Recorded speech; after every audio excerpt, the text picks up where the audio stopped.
Muito boa noite, pessoal. Estamos começando a nossa live do mês de setembro, como construir uma cultura de cuidado e pertencimento entre gerações.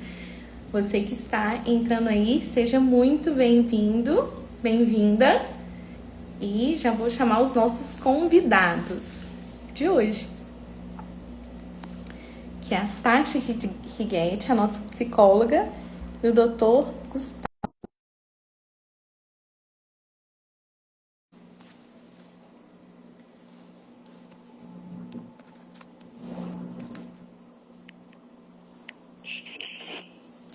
Oi, Tati! Combinamos! Estamos de branquinho. Sintonia! Já convidei também. De branco também. Oh, gente, Boa que sintonia noite! linda! Tá Boa vendo? noite, pessoal. Um prazer estar aqui com vocês, gente. Sempre muito bom. A gente está tendo um espaço, principalmente nesse mês aí, de grande relevância em todos os anos, né?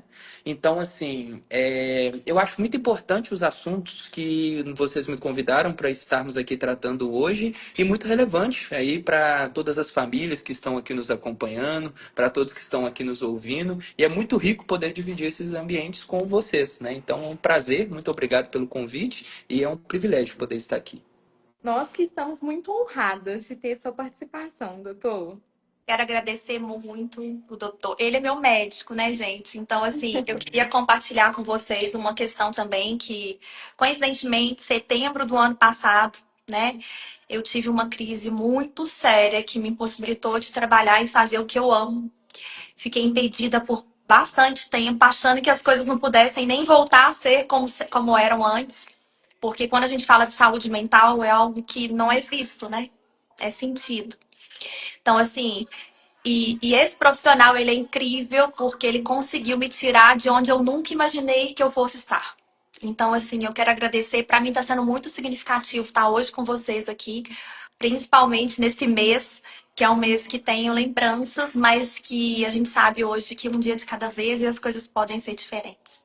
E lembranças de superação, né? Isso que eu acho que é o mais importante. E quando eu costumo dizer para todos os terapeutas que dividem comigo o trabalho de cuidado aí de uma gama de muito grande de pacientes, que eu acho que o fundamental para a gente conseguir ocupar esse espaço de ser um terapeuta é a gente ter uma boa dose de dor, a gente entender um pouco do que é sentir. E não para comparar a nossa dor com a dor dos nossos pacientes, mas justamente para a gente entender que cada dor ela é individual, né? E a pior dor é a daquele que sente, né? E ninguém sente como nós mesmos. Então, eu acho muito importante e até ajuda a gente a se colocar nesse lugar de empatia, de não necessariamente entender a dor do outro, mas de respeitar a dor do outro. E assim a gente vai transformando interpretações acerca da nossa própria história, né? Então eu acho fundamental a gente muitas vezes sair desse lugar de vítima de onde já estivemos um dia e a gente assumir o papel de testemunho, né? Porque se a vida continuou e se nós estamos aqui, é porque nós fomos mais fortes do que qualquer doença que um dia nos acometeu, né? Então serve acima de tudo para nós, como um testemunho para todos aqueles que vivem um momento que acreditam que não será superado, né? Mas eu costumo dizer que é a lente preta e branca que fica diante dos nossos olhos e que não nos permite ver um futuro onde o otimismo faz parte dele. E é importante respeitar esse espaço, né? Então, mais uma vez, é um privilégio muito grande poder estar aqui discutindo tudo isso com profissionais tão competentes, tão selecionadas, né, dentro do mercado, e para a gente trazer o melhor aí para os nossos seguidores e para todos aqueles que também nos acompanham como forma de promoção de saúde e também em forma de prevenção, né? Dito que o Setembro Amarelo é aí o nosso mês de prevenção ao suicídio, né? Maravilha. Que delícia de te ouvir, doutor. É um Ah, bálsamo. gente, a gente fica assim, ó. O problema Muito é obrigado. depois, né? Que quando ele fala, a gente fica só processando. Não, será? Será? Será? E essa Maravilha. é a parte mais importante. Eu costumo dizer que nós, como uma equipe, né, eu costumo dizer que o cuidado ele não é seletivo, né? Então, o paciente ele nunca é meu, o paciente é sempre nosso. E uma das coisas que eu mais gosto de fazer dentro de uma consulta psiquiátrica é justamente o que eu falo com todos os meus pacientes. Eu sou o maior provocador da história. Eu gosto de provocar. né? Eu costumo dizer que nós somos um jogo de vôlei, eu sou o levantador, o psicólogo é aquele que corta e o paciente é o jogo, é quem marca o ponto, né? Então, esse que é a parte mais importante. A gente, dentro dessas questões filosóficas, trazer o paciente a entender o protagonismo dele dentro da própria vida e assumir esse papel, que a partir do momento que ele consegue alcançar esse ponto, vamos dizer, de liberdade, é quando finalmente ele entende que nós somos responsáveis por escrever o destino que nós queremos viver nele, né? Quase que parafraseando Jung, né? Quando a gente não controla o consciente, o subconsciente toma conta da nossa vida e a gente vai chamar ele de destino lá na frente. Então, grande parte do nosso trabalho é justamente trazer esse despertar para cada um de nós, de entender a posição que nós ocupamos e assumir essa posição com a responsabilidade que nos é devida.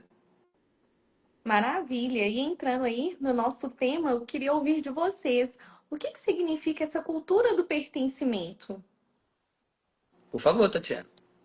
Ah, é tão difícil, né? Eu acho que é tão difícil, assim, eu vou falar na minha perspectiva, é tão difícil a gente hoje se enquadrar em algo, né? Mostrar quem realmente a gente é. Eu acabei de gravar um vídeo, assim, até falando um pouco disso, porque ontem houve um episódio, foi aniversário da minha filha caçula, e aí a gente fez uma festa menorzinha, com poucas amigas, do jeito que ela queria, eu respeitei a vontade dela. E a escola hoje me liga pela manhã questionando, porque pais procuraram a escola questionando por que o filho não havia sido é, chamado para a festa. E aí essa questão de pertencer, né? Da gente tentar se enquadrar, encaixar em todos os lugares. E foi um pouco que eu falei, gente, não foi de propósito, não foi por querer, não foi por ser meu egocentrismo. A vida faz com que a gente faça escolhas e a gente precisa de entender que a gente não vai estar se encaixando em todos os lugares. E nem E, precisa se encaixar, né? e é importante que o outro entenda isso. E nós, quanto pais também e seres criando pessoas, crianças em formação, é mostrar que eles vão ser frustrados, que vai doer, né? Porque a gente passa muito por isso o tempo todo na nossa vida. Aí eu Exato. dou a palavra para você. Eu acho muito interessante porque eu acho que as pessoas hoje elas confundem um processo de inclusão com um processo de pertencimento. E eu acho que a gente tem que ter muito cuidado nesses temas, porque a gente quer ser incluído num ambiente onde a gente pertence. Então, esse que é o ponto positivo. E é esse que é o ponto que a gente tem que pautar o tratamento dos nossos pacientes. Por quê?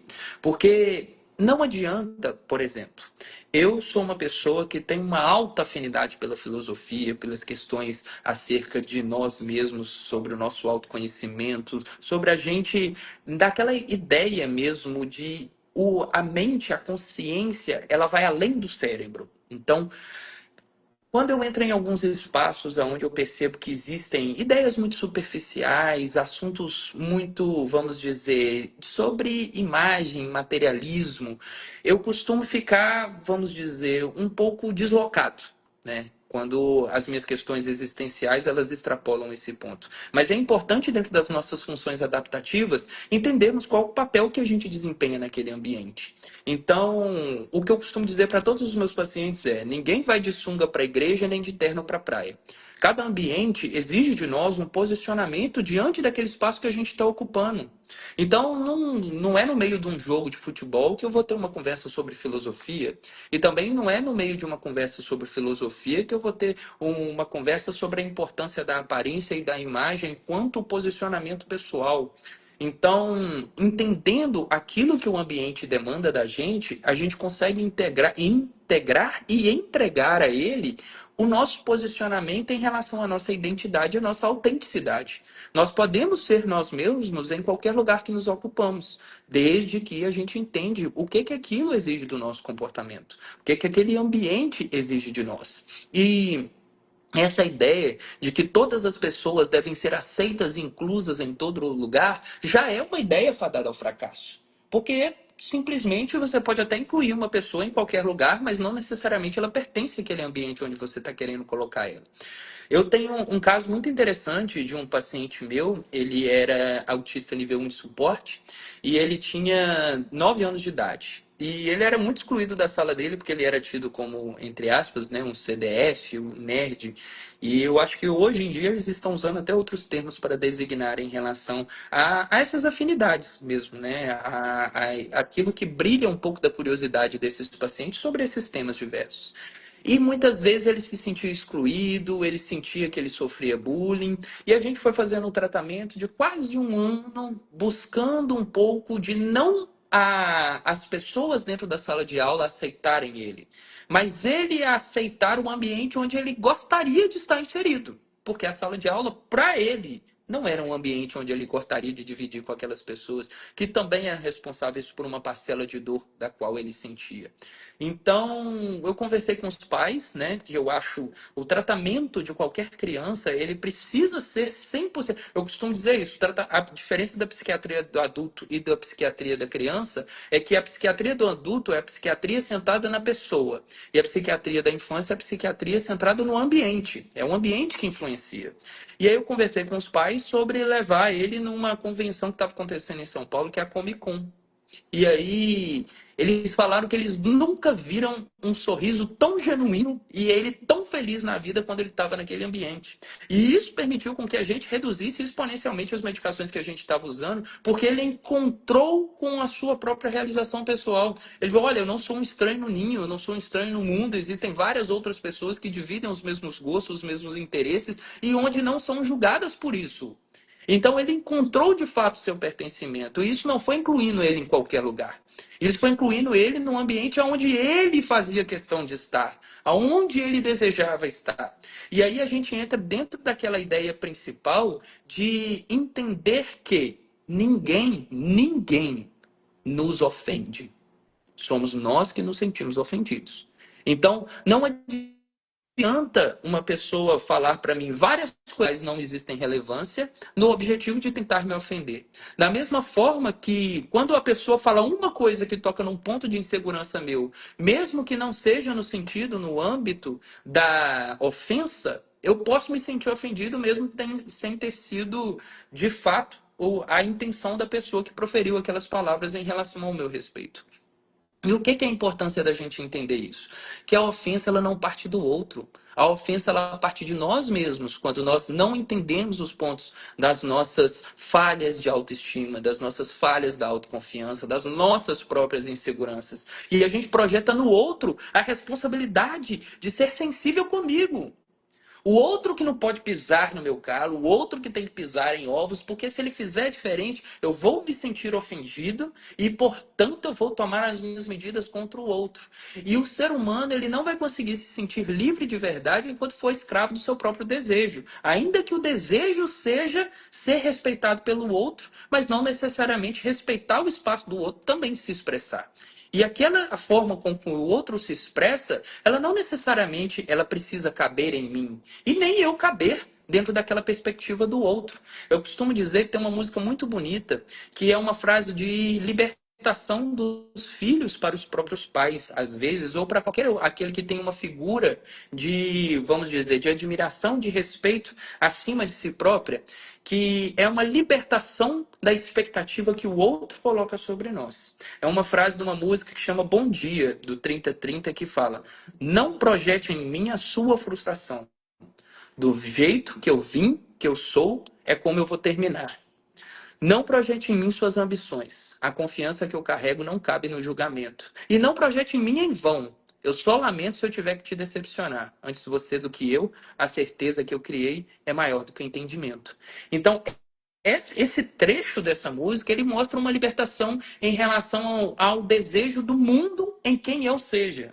E quando eu assumo o protagonista disso, eu mostro para o mundo que o desejo do mundo sobre mim não vale nada. A única coisa que vale, de fato, é a perspectiva do protagonismo que eu desejo assumir na minha vida, o lugar que eu desejo chegar. E isso acaba trazendo a luz da liberdade para algumas pessoas de entender que a felicidade, ela não é um objetivo. A felicidade ela é uma consequência da autorrealização. E da mesma forma, de compreensão madura diz que ninguém é feliz o tempo todo. A felicidade ela acontece para marcar as realizações das lutas que são motivadas dia após dia a serem vencidas. E quando a gente alcança essa realização, é o nosso momento de recompensa, é o nosso momento de felicidade, para que a gente possa acordar no dia seguinte para uma nova luta. Então, esses momentos, eles marcam aquilo que a gente entende como sucesso. E o nosso sucesso não é um sucesso para o outro.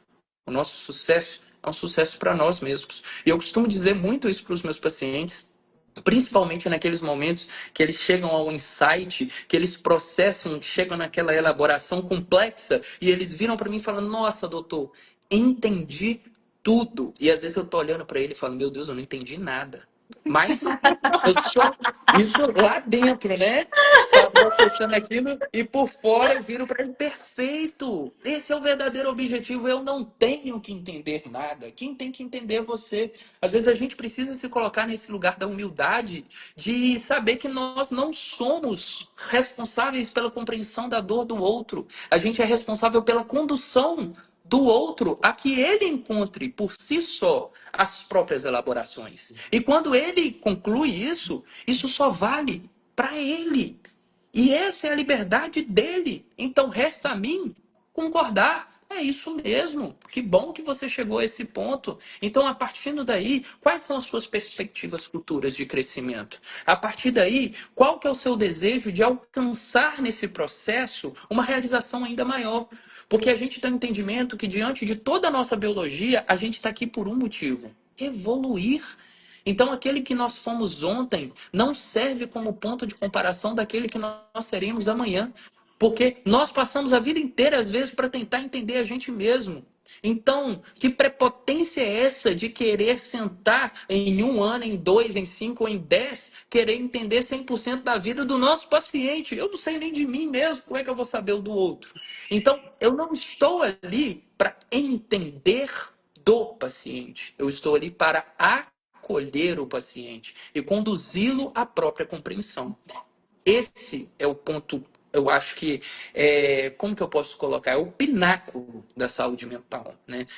Recentemente eu vi uma entrevista muito interessante do Ney Matogrosso, onde ele foi provocado e eles falam assim: como que você lida com a sua solidão? E a resposta que ele começa a dar é: eu não sei necessariamente sobre qual solidão você refere. Porque eu acredito que eu posso ser muitas coisas nessa vida. Eu só não acredito que eu sou sozinho. Então, eu vivi muitos amores, muitos desses amores ainda vivem em mim, ainda que essas pessoas não estejam presentes. Eu estou aqui para honrar a minha história e a memória daqueles que eu amo. Então, eu estou o tempo todo acompanhado. Ainda que fisicamente eu possa estar aqui sozinho dando essa entrevista, a minha vida pode ser tudo menos uma solidão. Então, esse é o pináculo aí, é esse o ponto de autocompreensão tão grande que na hora que as pessoas elas toquem assuntos que elas consideram complexos, que elas consideram assuntos delicados, a gente se posiciona numa forma de autocompreensão e de autoconhecimento que eu não me ofendo com a sua pergunta, né? Eu só adequo ela para uma pergunta que seja respondida por mim. É aquela velha história, muitas vezes alguém te pergunta e a resposta que ele busca é sim ou não. E às vezes até verbaliza isso. Eu não quero que você me dê explicação. Eu só quero sim ou não. E é a mesma coisa que eu virar para vocês e perguntar: sabe aquela bolsa que você roubou ela ontem? Você fez isso por querer ou você pegou ela sem querer? E aí na sua cabeça: pô, mas eu não peguei bolsa. Então como é que é sim ou não? Como é que eu respondo sim ou não de uma realidade que não existiu? Então, a realidade, a existência humana, ela extrapola simplicidade. Nós somos por si só seres complexos. E é muito importante a gente entender que nessa nossa complexidade, na nossa compreensão, a gente encontra o nosso pertencimento. E ao encontrar o nosso pertencimento, é isso que nos motiva a ganhar cada vez mais fôlego para buscar um campo cada vez mais amplo de atuação, aonde a nossa existência é relevante, não só para os outros, mas principalmente para nós. Eu acho que você tocou num ponto muito importante, Jane, assim, é uma coisa que eu penso muito, né? E eu sempre a, a expectativa do outro. Eu acho que isso para mim, assim, né, dando o meu testemunho, é uma das maiores dificuldades, porque a gente vive o tempo todo na expectativa de uma família que chega e fala: eu já não sei mais a quem procurar e eu só tenho você. Na expectativa de uma outra família que acredita que a demanda dela seja muito mais urgente do que mais outras 30 que estejam, e a gente está ali tentando abraçar. Na expectativa de fazer ou responder um conflito familiar de uma forma X, porque o outro espera que você faça daquela forma e você não dá conta de fazer daquela forma. E eu acho que isso, assim, isso para mim é o que mais dificulta a minha saúde mental. Eu confesso, assim, porque talvez eu queira também estar sempre agradando o outro de alguma forma. Mas eu venho aprendendo que dizer sim para o outro a todo instante é dizer não para mim, né? E falando em expectativa, eu me recordo na época da faculdade, minha professora leu um texto que marcou e eu fiz questão de memorizar, porque eu falei, eu preciso ler todos os dias isso, porque fez muito sentido para mim, que se chama Oração da Gestalt. Não sei se vocês já tiveram a oportunidade de ler, não é nada de cunho religioso, mas é porque é algo importante, que é assim: eu sou eu, você é você. Eu faço as minhas coisas e você faz as suas. Não vim ao mundo para satisfazer suas expectativas, nem você veio a este mundo para satisfazer as minhas. E se por um acaso nos encontrarmos, será lindo, se não, não há nada a fazer.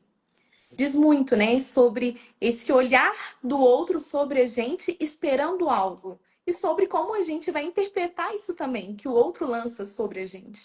Né? Então, assim, é algo para a gente pensar mesmo, como o doutor nos provocou, né? Essa adaptabilidade, esse pertencimento, como que a gente vai interpretando isso que o outro vai nos colocando.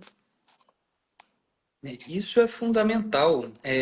Até dentro do que você colocou, trazendo a Gestalt, eu acredito que o existencialismo ele traz um conceito muito filosófico pesado em relação a Heidegger. Heidegger e Husserl, que quando ele coloca o conceito de Dasein, que é o ser no mundo, qual é o meu lugar neste mundo que eu ocupo, né? E na verdade a única resposta para isso sou eu que posso elaborar. Né? Ninguém me diz o meu lugar no mundo. Eu ocupo o meu lugar no mundo simplesmente por existir. E quando eu entendo isso, eu alcanço a liberdade necessária para construir o futuro que eu desejo para mim. Aquilo que é coerente, aquilo que é egocintônico, que está em sintonia com a minha forma de enxergar o mundo, com a minha forma de pertencer ao mundo. E isso faz com que eu não deseje estar em lugares dos quais eu não me identifico. E tá tudo bem. Eventualmente, a gente muitas vezes cede a algumas cobranças justamente porque a gente quer pertencer. Então, às vezes, eu acabo abrindo mão de pontos que são relevantes e importantes para mim para que eu seja aceito. E por isso que eu digo que a verdadeira liberdade é quando eu descubro que a única aceitação que eu preciso é a minha. E aquele que não entende o meu ponto de vista e aquele que não respeita esse meu espaço não é uma pessoa que é obrigada a isso, mas é responsabilidade minha saber quando eu me afastar. É uma coisa que eu falo muito, principalmente em questões de relacionamentos abusivos. E as pessoas dividem relacionamento abusivo entre vítima e abusador. E eu acho que isso é muito reducionista. Você reduz isso a uma coisa que é muito não é nem superficial, eu acho que chega a ser uma inverdade. Porque, na verdade, muitas vezes aquele relacionamento abusivo, ele começa a acontecer lá atrás pelo próprio posicionamento da pessoa que está dentro desse relacionamento. Quando ela começa a abrir mão da própria essência para agradar o outro, para que o outro fique, para que o outro a deseje. E esse, muitas vezes, o que eu vejo é um comportamento vicioso. Porque aqui, muitas vezes, homens ou mulheres que já viveram aí relacionamentos abusivos, o que é muito mais comum, infelizmente, numa sociedade pautada estruturalmente machista, é muito mais comum para o público feminino do que para o público masculino. E eles falam: nossa, mas que coisa horrível, eu vivi esse relacionamento. Na verdade, eu falo: você já vivia esse relacionamento antes da outra pessoa existir. E é por isso que, se você não romper esse ciclo, o seu próximo relacionamento será o mesmo. Porque o nosso comportamento condiciona o outro a se adequar àquilo que eu espero dele também. Então, quando eu me coloco numa posição de submissa, automaticamente eu coloco o outro numa posição de opressor. Porque eu me coloquei na posição de submisso. E se ficarem dois opressores juntos? Não existe um relacionamento. Então esse relacionamento não existiria. porque um não aceita o posicionamento do outro.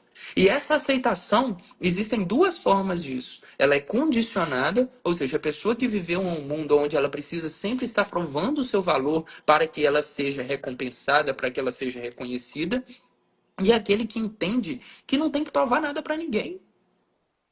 É aquele que é livre dessas amarras sociais, das quais eu preciso fazer algo para ser amado. E até entrando um pouquinho dentro de um cunho religioso, mas não necessariamente sobre a religião, mas usando aí talvez o que eu digo que é o livro filosófico mais importante que nós temos hoje, que é a Bíblia, aquela parábola do filho pródigo, quando o filho pede para o pai a herança adiantada, vai para o mundo, torra tudo e volta, e o pai o recebe e faz uma festa para receber o seu filho pródigo, o seu filho, o primogênito, que retorna ao lar do pai. E aí o filho mais novo fica revoltadíssimo com o pai e vira para o pai e fala: meu filho, ó, meu pai, eu quero o mesmo comportamento, o mesmo reconhecimento que você está dando para o meu irmão. Eu sempre estive aqui do seu lado, eu sempre te ajudei a construir tudo que você tem. Eu nunca te frustrei como ele te frustrou. E ele chega e você faz isso, e você nunca assou um bife para mim e está fazendo um churrasco para receber o meu irmão. O que que é isso, meu pai? E aí o pai responde para o filho: meu filho, você não entendeu nada sobre o que é o amor. Eu não dou o meu amor para quem merece o meu amor. Eu dou o meu amor para quem precisa do meu amor. E nesse momento, meu filho, o seu irmão precisa mais do meu amor do que você. Então, entenda isso. Amor não é merecimento. Amor é necessidade. A gente entrega o nosso amor para aquele que precisa de nós. E esse que é o famoso amor ágape. É o amor da qual eu professo o meu amor sem esperar nada em troca. Simplesmente porque eu entendo a posição da qual eu ocupo. Né? Seja essa a posição de um pai, seja essa a posição de um tio, de um padrinho, de um avô, de qual seja, eu não preciso fazer nada para ser amado. Eu preciso ser amado por quem eu sou. Então a gente não tem para ser, a gente é para ter. E isso que é o ponto mais importante. Esse talvez é a nossa verdadeira autolibertação. É a gente conseguir se permitir, inclusive permitir ser amado, que também não é algo fácil para muitas pessoas, como a gente vê todos os dias no consultório. E falando essa questão de relacionamento abusivo, né, Jane? Eu acho que para muitos, eu acho que existem pessoas que nem não têm ciência de que são abusivos ou ciência de que estão neste relacionamento abusivos, assim, porque ele passa, né, doutor, por coisas muito sutis, assim. Eu não sei se estava na pauta, mas assim, e isso é realmente precisa de ser levantado na saúde mental. E eu não sei se você poderia dar alguns desses exemplos do que a pessoa, né, vive ou a pessoa faz, né? Eu acho Como que perceber se está em um relacionamento abusivo? Sim, e eu acho que o primeiro ponto é essa autopercepção. Não adianta a gente ficar juntando aqui e falando sinais que podem acontecer para você estar atenta se você está no relacionamento abusivo, sabe por quê? Porque se você já está no relacionamento abusivo é porque você não tem condições de ver esses sinais. Porque se você tivesse, você não estaria lá. Então, o primeiro ponto é que não adianta a gente ficar dando sinais de alerta, preste atenção nas falas, nos comportamentos. Não, preste atenção no seu comportamento, em você se anular, em você passar por cima de você mesmo para respeitar a vontade do outro, em você se reduzir a um nível materialista, de estar ali quase como, e não é nem um empregado, é um vassalo, onde você estar ali para adorar e responder às vontades do outro. Isso não é um lugar onde o outro te coloca. Esse lugar é onde você se coloca. E da mesma forma que você se coloca nele, é onde você também escolhe sair dele. E a gente falar nesses sinais agora, principalmente para as pessoas que estão vivendo esse relacionamento abusivo, a primeira coisa que elas vão fazer é tentar começar a pensar: será que isso está acontecendo comigo? E, na verdade, a percepção desse processo, ela advém de, se você começou a ter essa dúvida, preocupe-se. Porque uma pessoa que não vive um relacionamento abusivo não duvida disso. Então, esse é o único sinal. Então, se você começa a pensar se você vive um relacionamento abusivo, muito provavelmente você vive. E isso não é pelo posicionamento do outro. E é muito importante falar isso sobre o protagonismo. Não existe um herói que vai chegar e vai te tirar daí. Inclusive, por isso, entendendo esse processo, que a legislação mudou em relação à Lei Maria da Penha. Porque hoje não é mais necessário que a mulher preste queixa e nem que a mulher tire a queixa, porque era isso que muitas vezes acontecia. A mesma mulher que prestava a queixa, na semana seguinte estava lá para retirar a queixa. Então é independente da vontade da mulher esse processo ocorre. Justamente porque é ela que não consegue se libertar do próprio processo de abuso. Porque ela se colocou nesse lugar. Então, é muito complexo a gente falar exatamente sobre estejam atentos. Não, esteja atento a você. Olha para dentro. Faça terapia, entenda o seu comportamento. O seu comportamento abusivo, de ser abusado, não começou agora nesse relacionamento, ele começou na sua infância. Ele partiu para sua adolescência, ele ganhou força na sua vida adulta. Isso não está no outro. Ninguém te faz se sentir assim. É você que se sente. E é importante a gente assumir essa responsabilidade do nosso autoposicionamento. Da gente entender que não vai aparecer um super-herói e vai pegar a gente e tirar dali. Nós precisamos ser heróis de nós mesmos e assumir essa postura com a responsabilidade de ser um adulto funcional. O nome disso é maturidade. E quando a gente entende e quem alcança essa maturidade, é que as coisas começam a ficar mais claras e a gente perceber. E é só assim, não que a gente vai sair de um relacionamento abusivo, é que a gente não vai permitir que outros aconteçam também. E até às vezes no próprio relacionamento, muitas vezes aquele que é considerado abusador não faz a menor ideia de que é considerado abusador. E talvez um bom diálogo, um bom posicionamento consegue fazer com que ele adeque o seu comportamento como resposta ao seu. Então, tudo, como na física, é uma lei de ação e reação. Você quer mudar o comportamento do outro, mude o seu. Mude o seu comportamento. E que automaticamente o outro vai ser necessário que ele mude para que ele se adapte à nova realidade. E é assim que funcionam os nossos relacionamentos interpessoal. Só que essas funções adaptativas em algumas pessoas é prejudicada por alguns transtornos. E aí, isso coloca com a pessoa num momento de vulnerabilidade e de fragilidade maior. Por isso a importância da psicoterapia ser para todos. E por tempo ilimitado. Não existe isso. Não recebi alta do meu terapeuta. Eu falei, então troca, porque terapia não dá alta. Terapia é para a vida. Você espaça, você diminui o tempo, mas enquanto nós somos resultado de uma sucessão de experiências que nós vivemos até aqui. Enquanto a gente está vivo, a gente está vivendo experiências. E essas experiências precisam ser trabalhadas.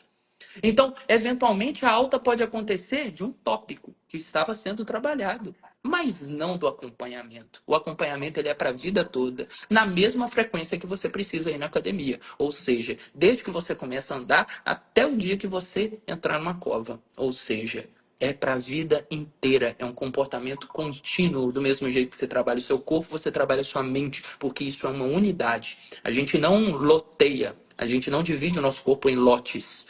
Não, então minha cabeça é do psiquiatra, o meu corpo é do médico clínico.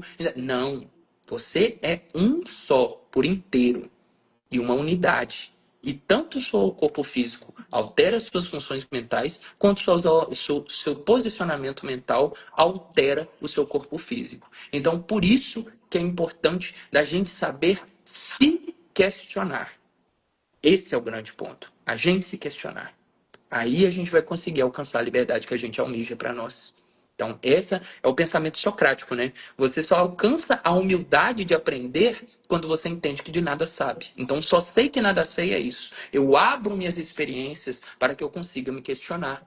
E é aí que muitas vezes escondem nossas inseguranças, nas certezas. Por quê? Porque pelo próprio conceito, a certeza, ela é inquestionável. Então é um campo que eu não mexo. E lá eu coloco as minhas inseguranças. Por quê? Porque se eu não mexo nas minhas certezas, minhas seguranças nunca serão abordadas. Então é importante a gente entender que a nossa autocrítica, nosso processo deliberativo em relação ao nosso próprio comportamento é responsabilidade nossa. Então, por isso que muitas vezes algumas pessoas me mandam mensagem e falam: minha amiga está passando mal, ela está precisando do psiquiatra, vai lá falar com ela. Ou, sua tia está passando mal, vai lá na casa. Não, elas que vêm até mim. Eu não vou até elas. Por quê? Porque eles precisam, para iniciar o seu movimento de protagonismo, a buscar ajuda é fundamental. E buscar ajuda é quando você já dá o primeiro passo para internalizar novas ideias, para entender perspectivas diferentes. Então, não, eu não vou atrás de ninguém. As pessoas vêm até mim e são muito bem acolhidas quando elas chegam até mim. Mas até chegar até mim é um processo que ela precisa vencer por si própria. Ou a rede de apoio, que também é muito importante nesse processo. Mas entendendo que buscar ajuda é o primeiro passo da cura. E a cura só acontece mediante compreensão. E algumas vezes usamos algumas medicações para ajudar no alívio das dores durante esse processo. Porque também, para quebrar o pensamento infantil de muita gente que acompanha a gente, não existe dor que não venha com crescimento. Da mesma forma que não existe crescimento que não tenha dor. Então, do mesmo jeito que a felicidade faz parte da nossa vida, a dor também faz. E todo mundo tem suas dores. Isso não me torna uma vítima por isso. Quando vem um carro e me atropela, eu sou vítima. Mas se eu não quebrei nada, se eu não arranhei nada, se eu estou íntegro e escolho ficar deitado no chão até a polícia chegar, é vitimismo. Porque eu posso levantar e sair andando. Então, essa ideia de que alguém tem que chegar para me tirar daqui é o que me mantém no mesmo lugar, talvez para a vida inteira. Então, aí que está a diferença de vítima e de vitimismo. Alguém me atropelou, eu sou Seria o vítima. limite, né? É o limite, é o nosso limite. Eu estabeleço até onde eu dou conta de ir e até onde o outro precisa de respeitar. Exatamente. E o outro só vai respeitar o limite que você impõe. E se você não impõe limites, não há o que ser respeitado. E isso não é uma visão fria ou uma visão calorosa sobre esse processo. É uma visão realista. É assim que nós funcionamos. E o tempo que a gente demora para alcançar a nossa própria liberdade é o tempo que a gente demora para entender isso. Então, a nossa cura dentro da psiquiatria, muitas vezes perguntam para mim: "Ah, mas paciente psiquiátrico tem cura? Será que dá para ficar curado das coisas?" Eu falo: "Gente, claro que sim. Mas toda a cura acontece mediante compreensão. Claro que existem alguns transtornos um pouco mais graves, que incluem algumas alterações, né, neurológicas, algumas questões genéticas, que precisam de controle. Mas a cura só acontece até para esses pacientes que alcançam o controle de entender que às vezes a sua deficiência ou que às vezes aquilo que você tem de diferente não precisa ser disfuncional. É só você colocar um lugar onde isso não é necessário. E eu aprendi isso de uma forma, a gente está sempre aprendendo, né? Mas de uma forma muito interessante, que semana passada, em uma das faculdades onde eu leciono, teve um fórum acadêmico dos alunos, onde eles chamaram a Laís, que é uma antiga ginasta olímpica que sofreu um acidente e ficou tetraplégica.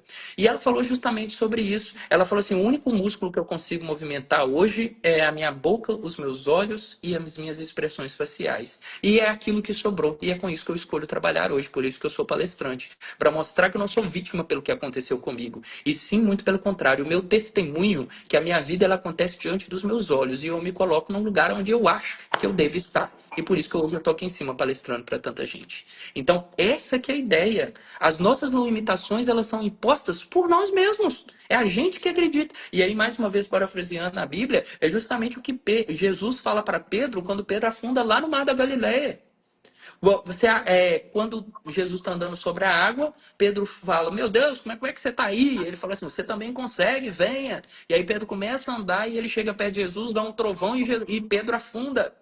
E aí, nesse momento, Pedro duvidou de Jesus, que estava lá em cima, porque Jesus estava lá andando, né? Tipo, não tem o que duvidar de Jesus. Ou ele duvidou da capacidade dele de estar ali.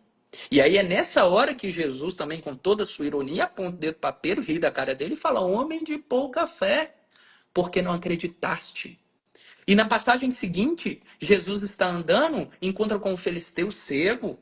E aí ele pergunta, olha só, por isso que eu falo que a Bíblia é um livro filosófico fantástico, além de religioso também.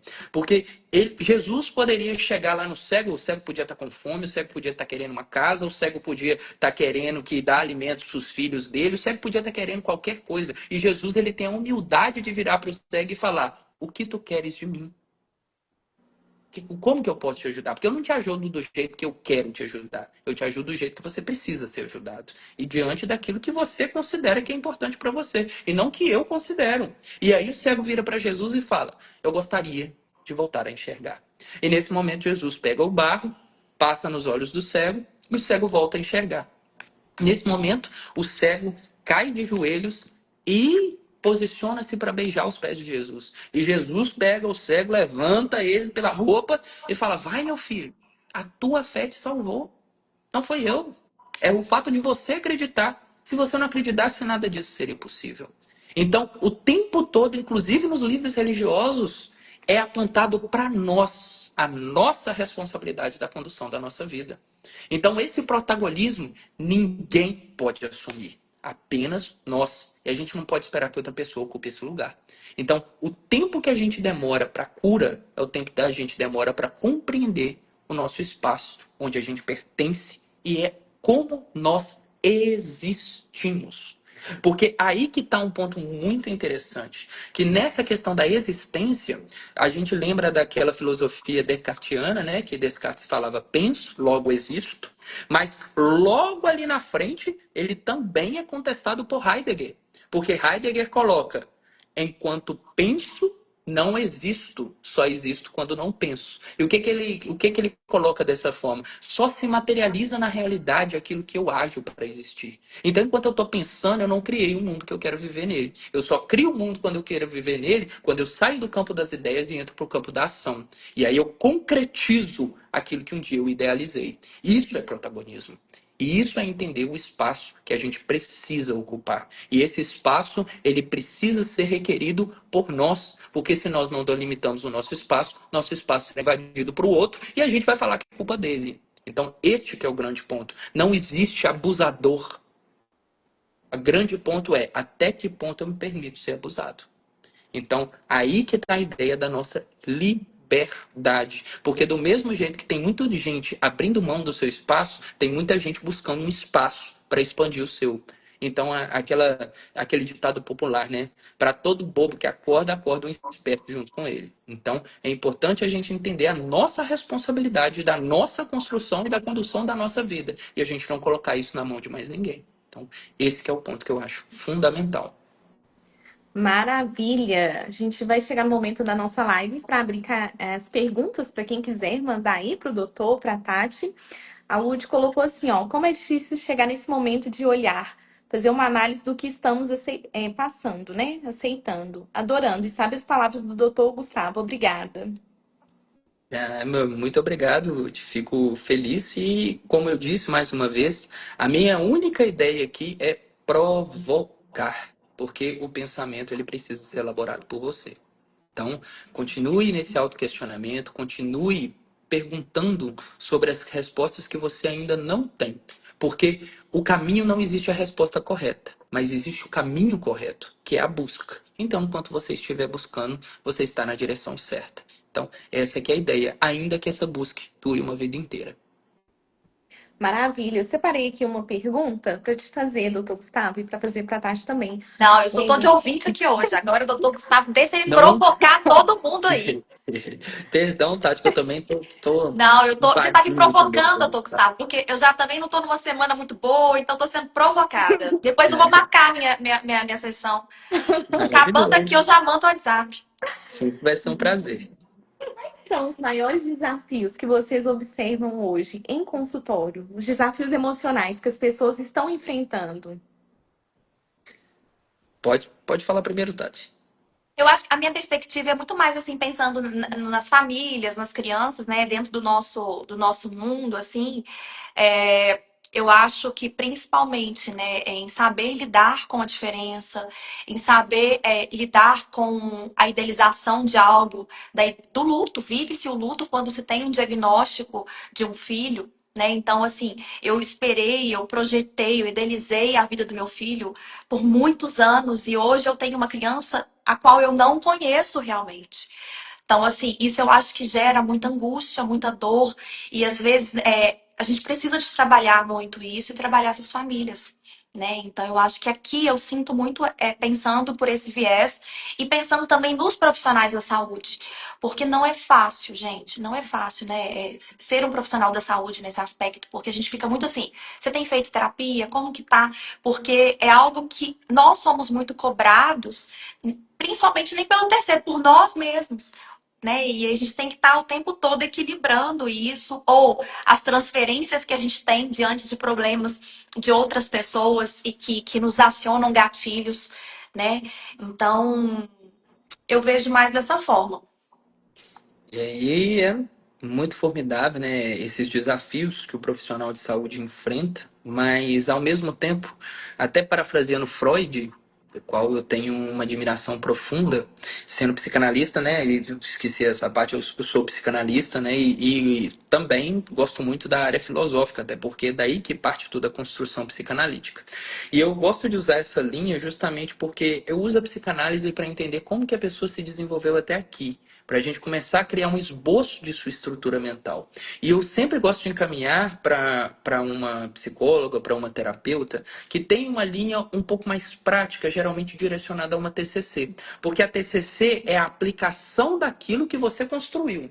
E eu acredito que a TCC ela é muito falha quando você não tem aquela construção ideal. Ah, não, é só esse problema, ele é pontual, eu preciso resolver este problema. E é o que muitas vezes faz com que a TCC seja mais quantificável em nível de evidência, porque ela é muito pontual, né? Por que você está aqui? Ah, eu estou aqui porque eu estou querendo palestrar e eu não estou conseguindo palestrar. Ah, então, bom, vamos fazer aqui uma terapia de exposição com prevenção de resposta. Você vai ficar falando para uma, depois para duas, depois para cinco, depois para 10, depois para 20 pessoas, e depois de 20 é tudo a mesma coisa.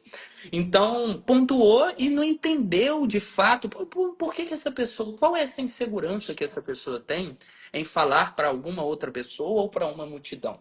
Então, muitas vezes, o principal desafio profissional que eu vejo é justamente o tempo e respeitar o tempo de cada paciente chegar à sua própria conclusão. Então, eu costumo dizer isso, e lá no início do meu processo de formação profissional, eu comecei a entender também que eu não posso internalizar o problema dos meus pacientes, porque todos aqueles que me procuram trazem um problema. E, eventualmente, falando especificamente do Setembro Amarelo, muitas vezes, lá no início da minha especialidade, eu ficava muito preocupado sobre, nossa, será que eu vou perder um paciente por suicídio? E se eu perdesse o paciente, que eu podia, se tinha uma pessoa no mundo que podia fazer alguma coisa, essa pessoa era eu, e agora o que eu faço em relação a isso? E foi um trabalho também psicoterapêutico muito importante que eu fiz para entender que o paciente que morre de infarto é do cardiologista. O paciente que morre de AVC é do neurologista. O paciente que morre por suicídio é o meu. Então, a gente entende que a gente trava batalhas para uma perpetuação numa promoção de saúde. Mas isso não significa que essas batalhas serão sempre ganhas. Então, é importante a gente entender também a nossa humanidade, não só no acolhimento, né? Não só em receber o nosso paciente, mas entendendo até que ponto a minha ação ela é válida e possível. Porque chega um momento que a minha limitação humana não permite que eu faça mais. Então, eu acho importante entender o nosso lugar mais do que como profissional, como pessoa, e respeitar a pessoa que nós somos enquanto ocupamos o lugar de profissional. A Viviane Mendonça mandou assim: Ei, doutor, que saudades. É a Vivi. É sua paciente também, doutora, aí, ó. Sim. Aí ela Tudo bem? mandou assim também: Doutor, sensação de desmaio de pegar elevador. Acho que ela quer saber como que funciona isso. Por que que ela tá sentindo isso, me parece. Então, Vivi, isso é um ponto importante de ser compreendido, que não necessariamente tem uma resposta simples para essa pergunta, porque pegar o elevador pode ser muita coisa, né? Pode ser um espaço fechado, pode ser um espaço onde você se sente presa, pode ser algo que você sente que você perde o controle e não está no seu controle. Então, pode ser várias raízes diferentes que levam a uma mesma manifestação de sintoma. Só que sintomas semelhantes não têm necessariamente a mesma raiz. Então é muito importante a gente entender em qual momento na sua vida surgiu esse medo, porque a sensação de desmaio, na verdade, é uma fuga do consciente. É você não querendo estar ali mesmo estando e, portanto, sua consciência pensa em fugir para que seu corpo fique. Essa é a sensação do desmaio, o que muitas vezes a gente chama de dissociação. E esse processo acontece como uma forma de proteção da sua mente, né, do seu próprio consciente.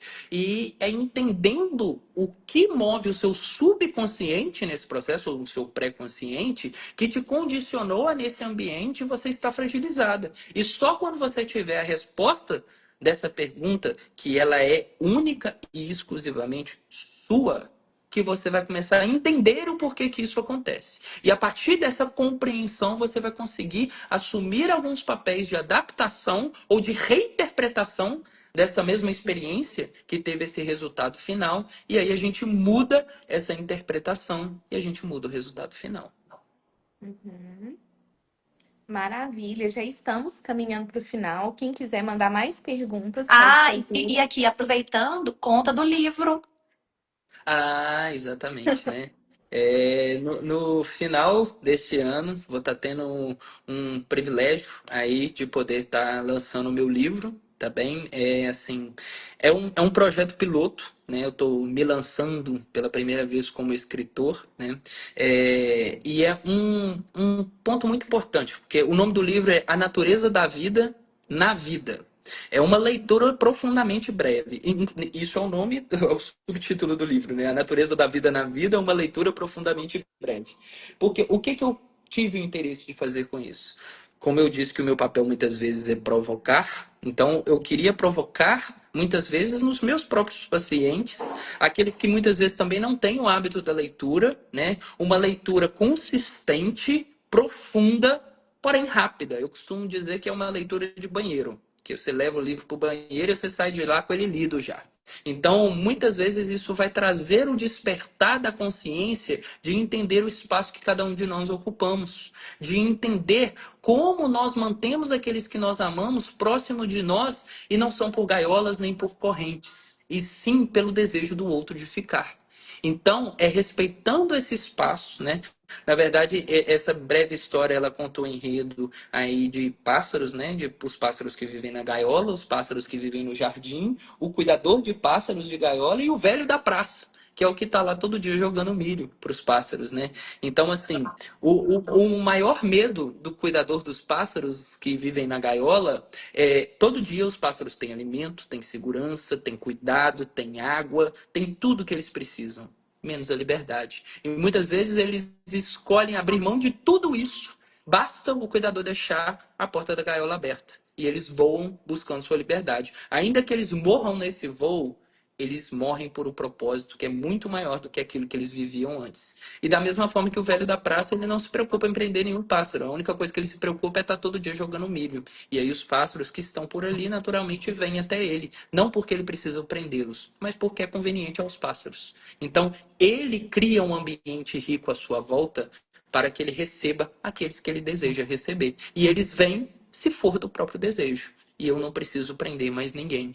Então, a ideia deste livro é trazer este despertar, trazer essa ideia de que, mais uma vez, é assumindo o protagonismo daquilo que a gente deseja, de ser autêntico com nós mesmos e respeitando o nosso espaço, que convida aquelas pessoas que, de fato, estão com a gente por apreciar o ser que nós somos e não por se valer daquilo que nós temos, né? Pelo interesse daquilo que nós temos. Então, esse livro, ele traz uma reflexão profunda sobre esse processo e eu acho que é muito interessante para despertar o início desse processo consciente, provocativo, para que as pessoas busquem se compreender um pouco melhor.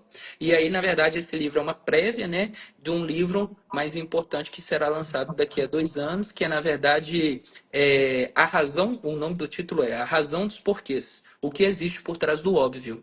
E aquilo que é óbvio para mim, não necessariamente é óbvio para vocês que estão aqui dividindo esse ambiente comigo ou para aqueles que estão nos vendo. Então, tudo tem um porquê, tudo se explica. Nem tudo se justifica, mas tudo se explica. Então, a gente buscar os nossos porquês muda o nosso conceito daquilo que é óbvio para nós. E entendendo que aquilo que é óbvio para nós, muitas vezes não é óbvio para o outro que não viveu as mesmas experiências que nós. Então, assim, eu acho uma aventura, né? Na verdade, é um hobby que eu tenho. Eu sempre fui um leitor assíduo. Eu me considero aí muito um hobby, né? Profundo meu. Essa erudição é algo que eu alimentei a minha vida inteira, esse hábito de ler. E eu pensei, por que não tentar colocar um pouco das ideias de todo o conteúdo que eu já absorvi e de que eu já interpretei e mostrar que talvez a minha interpretação traga pontos de vista diferentes para outras pessoas. E aí, daí que veio esse desafio que eu resolvi assumir. Mas veremos que o futuro nos aguarda. Eu acho que só. Já E quero esse pensa, livro. pensa, o hobby dele é um presente nosso, porque aí a gente vai poder ouvir Nossa, eu quero esse mais. livro. Já fala aí, doutor, o lançamento que estaremos presentes, né, Tati? E assim, e a gente está esperando muito você aqui em BH na clínica. É um desejo que a gente tem aí mais de um ano que a gente vem conversando. Eu sei que existem muitos trabalhos aí. Mas, assim, é um presente, gente. Eu quero agradecer imensamente. Assim que eu perguntei, ele, Tati, ok, tava de férias, relaxando. E aí, prontamente, ele aceitou. Além de ser uma pessoa que realmente, eu percebo muito nisso, né? Quanto paciente, o quanto ele busca realmente não trazer respostas prontas. Cada um vai ver o que faz significado. E é o que a gente acredita aqui também, né? A gente aprende a partir do nosso significado, a partir do que aquilo faz, que tem importância na nossa vida. E mais uma vez, assim, é dizer para essas pessoas o que você disse muitas vezes: é possível, gente. Existe luz no fim do túnel, né? Quando a gente tem uma questão mental e que a gente acha que a gente não vai conseguir levantar da cama, que a gente não vai conseguir, que o dia seguinte seja melhor e mais bonito, é aí que a gente precisa, assim, de pedir ajuda, de reunir forças. Eu lembro muito, eu não sei se o doutor vai lembrar, a primeira consulta que eu tive com ele, gente, e na hora que ele abriu a câmera, eu acho que parecia que um caminhão tinha passado por mim, assim, que eu não conseguia. Eu branca, com uma olheira, toda descabelada.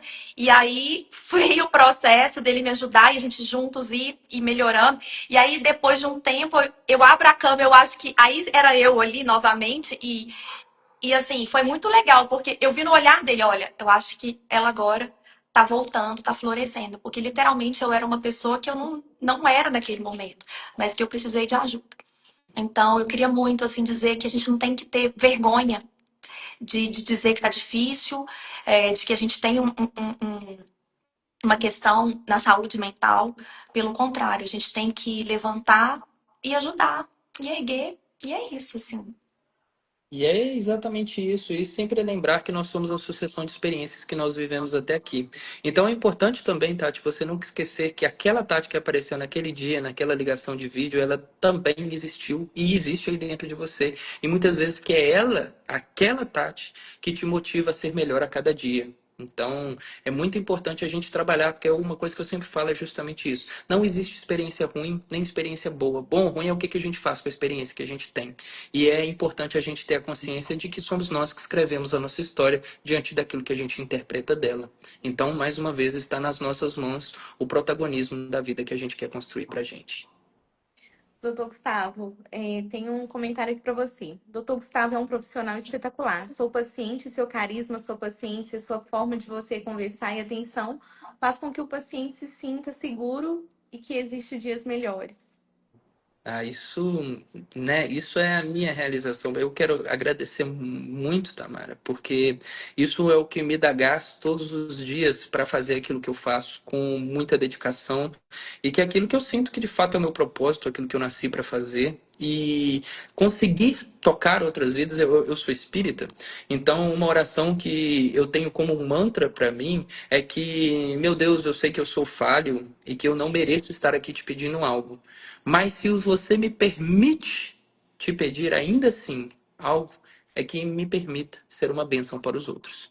Então eu acho que esse é o verdadeiro propósito, porque aquele que consegue se preencher de verdade é aquele que transborda, e aquele que transborda é aquele que consegue influenciar outras vidas. Então isso não é algo que surgiu de agora, e trazer para vocês que também isso não é somente uma elaboração minha. E também diante de todos os profissionais que me ajudaram ao longo da minha formação e ao longo da minha vida. Eu faço terapia desde os meus 10 anos de idade. Hoje eu tenho dois terapeutas diferentes, uma supervisão. Então, assim, não é algo que apareceu da noite para o dia, é algo que é construído, é um trabalho de formiguinha. Mas se a gente se preocupar em ser 1% melhor por dia, no final de todo o ano a gente está 365% melhor. Então, essa é uma busca que nunca acaba, é uma busca perpétua, e aquilo que nos mais move diante disso é justamente a realização de chegar nesse momento e conseguir ler um comentário como esse. Então, muito obrigado, seu reconhecimento vale muito para mim, Tamara. Para a gente encerrar, pessoal, gostaria que vocês deixassem uma mensagem de esperança sobre o Setembro Amarelo. O que a gente pode despertar aí para o pessoal que está nos ouvindo, nos vendo? Por favor, Tati. Comigo? Ai, meu Deus. Eu fiquei aqui pensando tanto depois que você falou. Somos sucessões de experiências. Eu vou ficar aqui, ó, conhecendo minha Não, cabeça. e eu agora me perdi, mas assim, eu acho que é isso. É pensar que hoje nós estamos assim. né?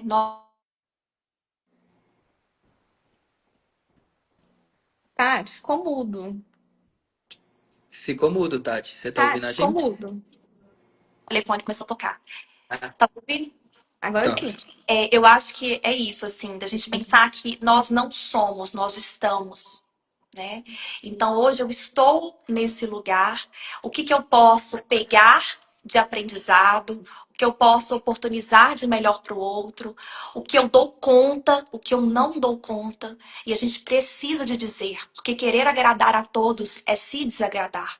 Então, pensando na saúde mental, eu acho que é um pouquinho a analogia da máscara do oxigênio. A gente precisa de respirar, pensar em si, para que a gente possa ajudar realmente o outro, se entregar ao outro.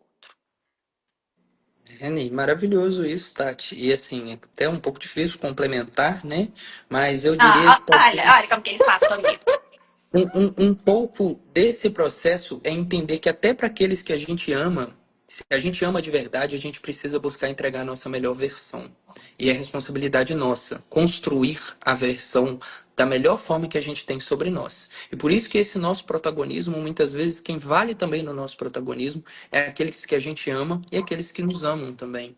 E entender que, como você colocou, esse viés de generalização, que a minha vida está assim hoje e ela será sempre assim, é nada mais do que uma projeção do nosso momento no resto da nossa vida, o que também é uma ilusão, é uma inverdade. Nós não conseguimos projetar, aliás, nós conseguimos projetar o nosso passado do nosso futuro, mas isso não significa que é uma realidade, porque, como Heráclito dizia, antigamente ninguém entra no mesmo rio duas vezes, nem o rio é o mesmo, nem eu sou o mesmo. Então, cada experiência que a gente vive, ainda que seja experiências semelhantes, nós somos novas pessoas todos os dias para viver essa mesma experiência.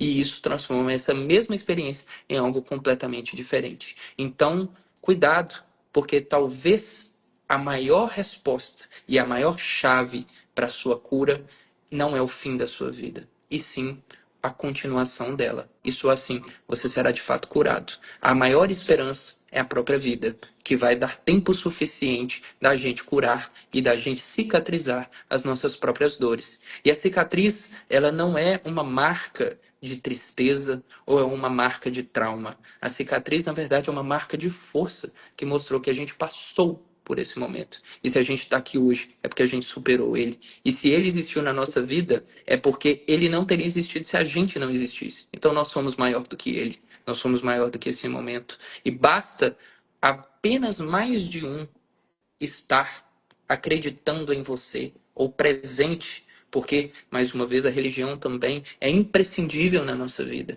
E a própria Bíblia coloca: onde mais de um estiver reunido em meu nome, ali eu estarei. Então, não entenda que você precisa ser inteiro sozinho. Você precisa buscar estar inteiro, mas nós somos seres sociáveis e nós precisamos muitas vezes do outro. E é esse apoio do outro, e muitas vezes um apoio terapêutico além da rede de apoio, que ajuda com que a gente consiga superar e enxergar o mundo fora daquele óculos preto e branco que muda a forma de ver o mundo. E às vezes é só tirar esse óculos do rosto que o mundo fica colorido novamente. Mas para que isso aconteça, a vida precisa continuar. Então, a verdadeira esperança é a continuidade da vida. Muito obrigada, pessoal. Estou abastecida com essa live, com essa troca, nutrida emocionalmente. Muito obrigada a vocês dois que participaram com tanta gentileza, se dispuseram aí em plena sexta-feira e porque também é assim, não é fácil, né? Tirar um tempinho para trazer tantas reflexões e vocês conseguiram aí dentro da agenda tão corrida. Quero agradecer também quem está ao vivo com a gente e para quem vai assistir essa live depois que vocês acompanhem nosso Instagram. Todo mês nós teremos uma live. E é isso. A nossa função aqui é abastecer vocês com conhecimento. Muito obrigada, pessoal. Boa noite para vocês. Doutor, Muito obrigado. obrigada. Meu carinho e admiração só aumentam, viu? Muito, muito, muito agradecida. Eu quem agradeço, tá? Te agradeço pelo convite, agradeço por Jenny estar participando aqui conosco também. É um privilégio poder dividir esse espaço com vocês e para a gente trazer cada vez mais promoção de saúde, que na verdade é a nossa proposta e nosso maior propósito aqui. Então, sempre que precisarem, estou à disposição e sempre será um grande prazer estar dividindo esse ambiente com vocês. Maravilha. Beijo, Jane. Beijo para Obrigada, vocês. amor. Tchau, tchau. Beijão, boa Tchau. noite, fiquem Boa bem. Bom noite. final de semana a todos. Tchau, tchau.